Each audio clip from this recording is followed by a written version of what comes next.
بھائیوں دیکھو، آج کل ہمارے بیچ میں ایک گناہ جو کہ ہماری نسوں میں گھس چکا ہے، ہمارے شریر میں گھوم رہا ہے، وہ ہے غیبت۔ کسی کی بھائی کی ہم جو برائی کرتے ہیں پیٹھ پیچھے، یہ بہت بڑا گناہ ہے، حرام ہے، ناجائز ہے۔ اور اس کا گناہ ایسا ہے جیسے کہ اپنے مرے ہوئے بھائی جس کا انتقال ہو چکا ہو اس کا مردے کا گوشت کھانا، بہت بڑا گناہ ہے، کبیرہ ہے۔ اس کی معافی بھی اللہ تعالیٰ جب دیتے جب تک سامنے والا بندہ معاف نہیں کر دے۔ جہاں پہ 4 بندے بیٹھے ہوئے ہیں تو 5ویں کی برائی شروع کر دیتے ہیں۔ 4 بندے اگر ہم بیٹھے ہوئے ہیں اور چوتھا بندہ اٹھ کے چلا گیا تو وہ 3 بندے چوتھے کی برائی کرنے لگتے ہیں۔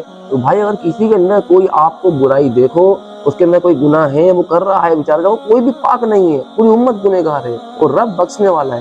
گناہ ہر کسی سے ہو جاتا ہے، غلطی ہر کسی سے ہوتی ہے، ہم سب تو گنہگار ہیں۔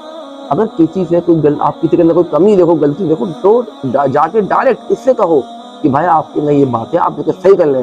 اگر اس سے آپ کہو گے تو اصلاح ہوگی اس کی، اس کو اچھا لگے گا۔ اور آپ دوسروں سے کہو گے اس کے اندر یہ بات تو یہ غیبت ہے۔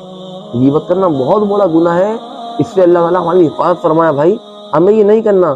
غیبت تو عام ہو گئی ہے، جہاں دیکھو کوئی اس کی برائی، وہ اس کی برائی، وہ اس کی برائی، کوئی بچاؤ ہی نہیں ہے۔ اگر ہم لوگ کسی کی غیبت ہو گئی ہے، کسی کی برائی ہو گئی ہے، ہم نے کسی کی برائی کر دی، اللہ تعالیٰ سے ہم معافی مانگے، توبہ کرے اور رحم کی بھیک مانگے۔ اللہ تعالیٰ ہم آج کے بعد کسی کی غیبت نہیں کریں گے۔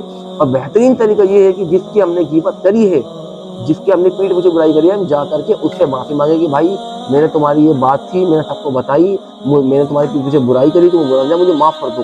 اگر اس نے تمہیں معاف کر دیا تو یہ اللہ تعالیٰ تمہیں معاف کرے گا، یہ حقوق العباد ہے۔ جب یہ اللہ تعالیٰ جب ہی معاف کرے گا جب وہ بندہ آپ کو معاف کر دے گا۔ اور اگر آپ کو ڈر ہے کہ اگر مجھ سے معافی مانگوں گا تو وہ مجھے میرے بارے میں غلط سمجھے گا، ہمارے بیچ میں آپ کو نفرت پیدا ہوگی، محبت ختم ہو جائے گی، تو آپ پھر اللہ تعالیٰ سے ہی معافی مانگیے۔ اللہ تعالیٰ بے شک بہت رحیم کریم معاف کرنے والا ہے۔